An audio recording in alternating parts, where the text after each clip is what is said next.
Benjamin Impossible. Chapter 20. Task Force. 3 days later, the Impossible family was sitting in a conference room at the NASA headquarters in Cape Canaveral. After Benjamin's encounter with Dr. Glockenspiel's submarine, Tortuga Island had been swept over by the U.S. Navy. Boats surrounded the island, and soldiers climbed through the debris looking for clues. Benjamin and Captain Lemontheim had been transported by helicopter to the naval base on Key West. Here, they found Benjamin's parents ensconced in detailed planning with the naval commander on the scene, a grumpy man named Admiral Sandbar. Given the seriousness of Dr. Glockenspiel's space presence, a military task force convened at NASA's Central Command Center at Kennedy Space Center in Cape Canaveral. They invited the Impossible family to participate in this meeting because of their recent involvement and to share the intelligence they'd gathered so far.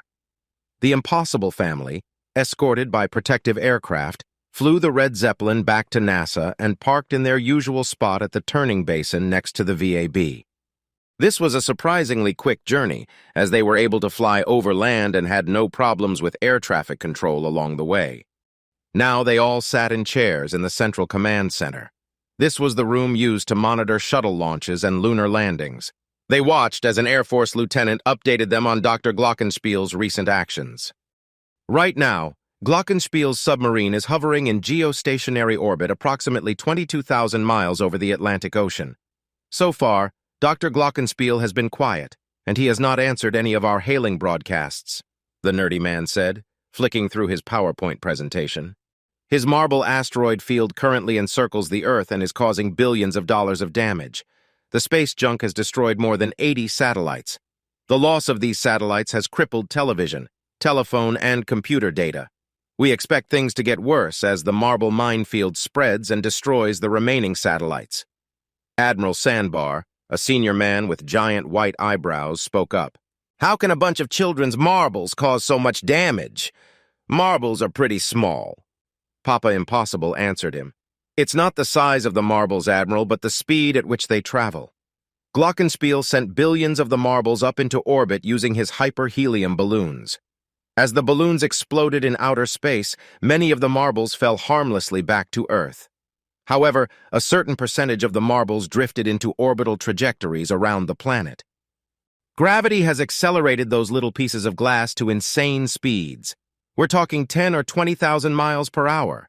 A marble flying at that speed, though small, contains an enormous amount of kinetic energy and will explode like a grenade if it strikes a stationary satellite. A rocket scientist spoke up. The planet is already surrounded by space junk from our past rocket missions. Everything from droplets of rocket fuel and paint chips to astronaut tools and broken satellites flies around the planet every day. These bits of space trash have always posed a risk for satellites and our manned space missions. Can't you just track all that junk and avoid it? Sandbar asked. The NASA engineer nodded. We track larger pieces of space debris with radar.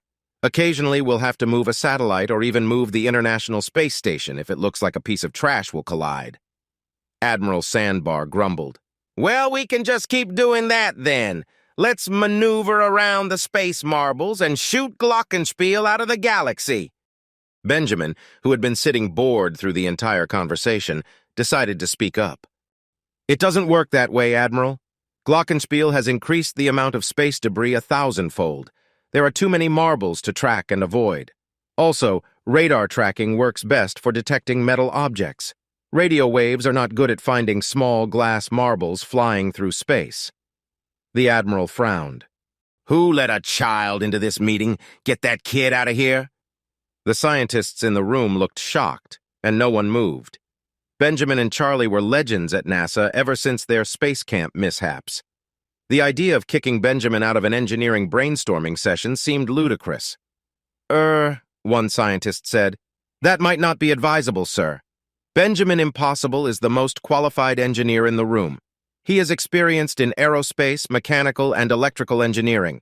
He also has the most knowledge of Glockenspiel, and he has logged more flight time with the A-12 hard suit than any of our astronauts.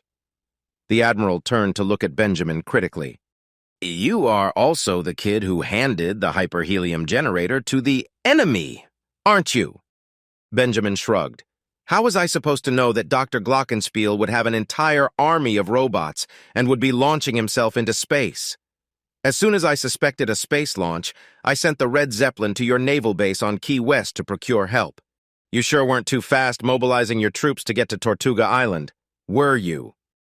The Admiral sneered at Benjamin. You should have never have gone to Tortuga in the first place. You should have given the hyper-helium generator to us. You practically let the evil doctor get away. Mama Impossible banged on the table, angry. Admiral, if we had given you the hyper-helium machine, would you have traded it for my baby Charlie's freedom? I doubt it. Benjamin did the right thing by trying to get his little brother back. Benjamin jumped out of his seat and walked around the table to stand in front of the Admiral. The real question, Admiral Snackbar, is how did Glockenspiel steal an Ohio-class nuclear submarine from the Navy? Did you park it somewhere and leave the keys in the ignition? The Admiral finally looked embarrassed. That's classified information that I'm not at liberty to talk about. Benjamin laughed coldly. That's okay, Admiral. I'll talk about it then. The boy walked over to his computer and hit a button. His laptop took over the giant television projector at the front of the command room and projected a picture of a submarine. Benjamin brought out a laser pointer. I went ahead and hacked into the Navy's Central Intelligence servers in Washington. The Navy originally built Glockenspiel's submarine to become a missile launcher. With disarmament treaties passing through the United Nations, the submarine's designation changed. The Navy turned the warship into a scientific vessel used to train enlisted submarine men and to help with deep-sea salvage and rescue operations. How do you know this? The Admiral stammered. Benjamin shook his head sadly. I just told you, Admiral. I hacked into the Navy's servers and looked it up myself. Any intelligent child with a laptop could do it. Benjamin projected another photo onto the screen. This is the naval shipyard at Annapolis, where the submarine was built. On the eve of the submarine's shakedown cruise, the shipyard experienced a series of explosions, and the submarine was stolen. He played a video clip. This is a security film from that fateful night. As everyone can see, there are obviously human shapes climbing into the submarine. They aren't humans, though. You can see laser beams coming out of their heads to destroy the surrounding buildings. Also, you'll notice the robotic octopus in the background. Benjamin paused the video and pointed at Admiral Sandbar. You guys knew about these robots, didn't you? You let Dr. Glockenspiel steal a nuclear-powered submarine right from under your nose, and you're mad at me for letting him get away? Get real, dude.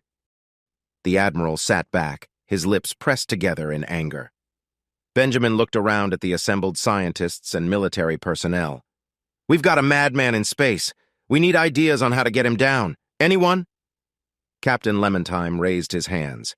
He had been quiet up to this point. Can we just shoot him down with a missile? Benjamin shook his head. Not bad, Captain, but it won't work.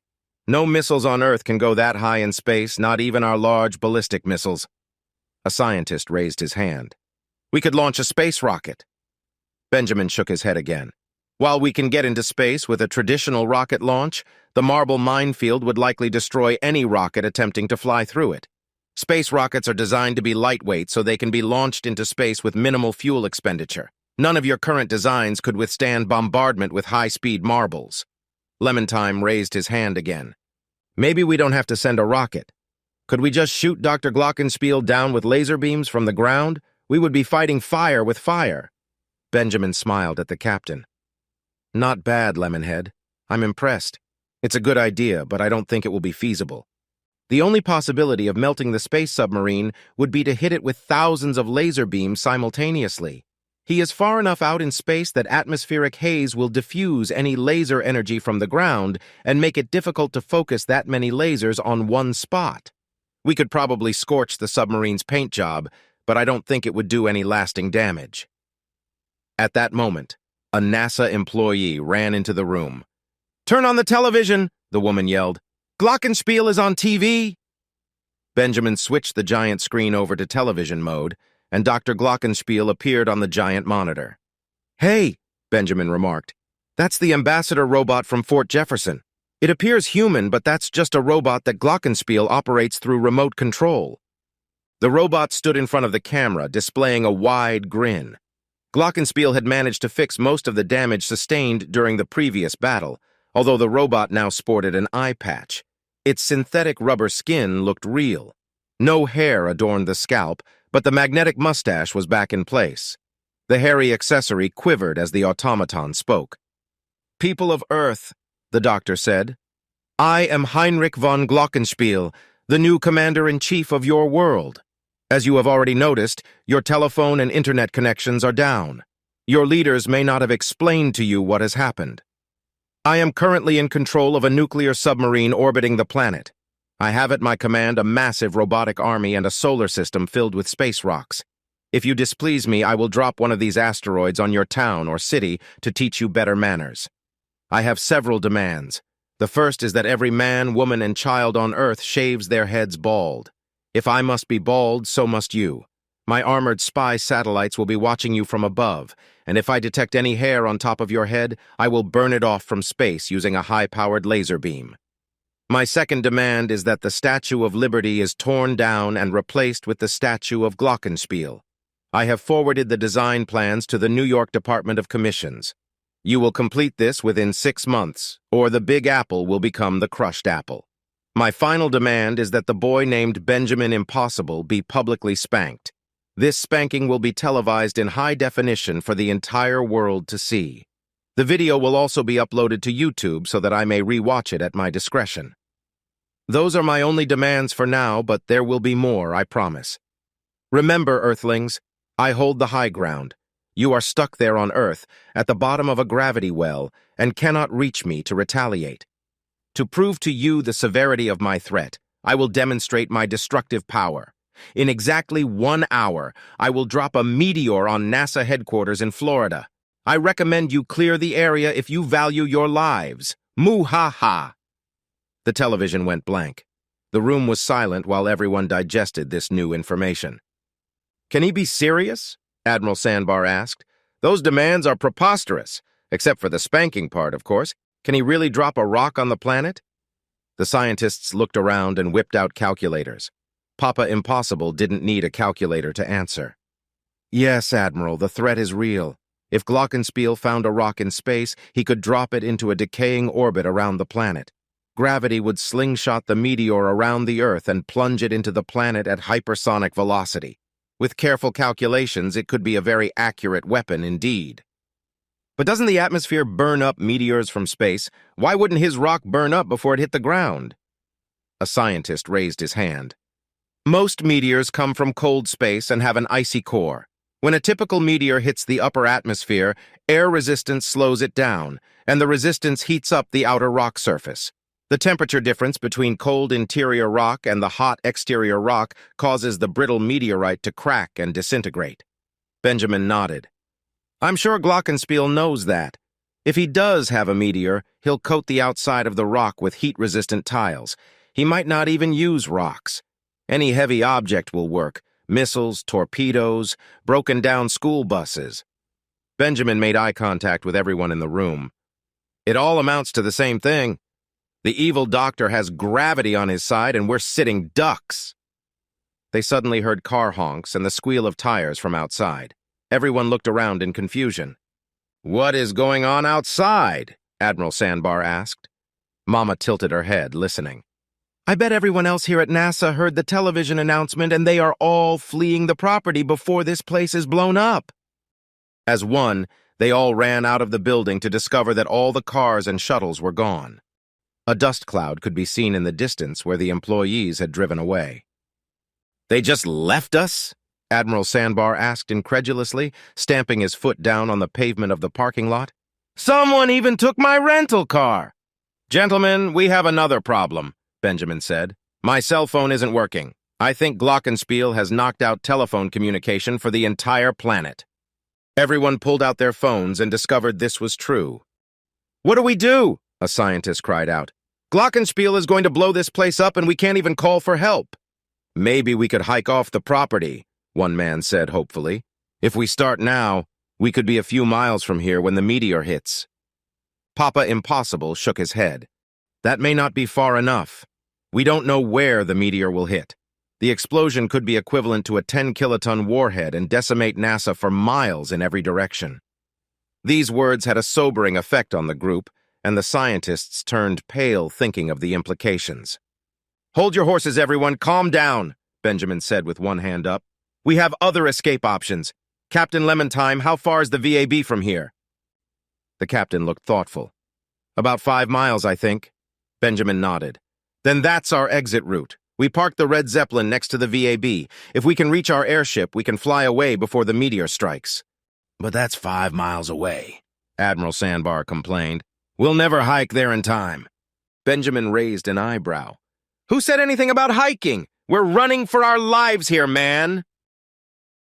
You've reached the end of Chapter 20. Please leave a like or comment below. Then continue to Chapter 21, The Deadly Race.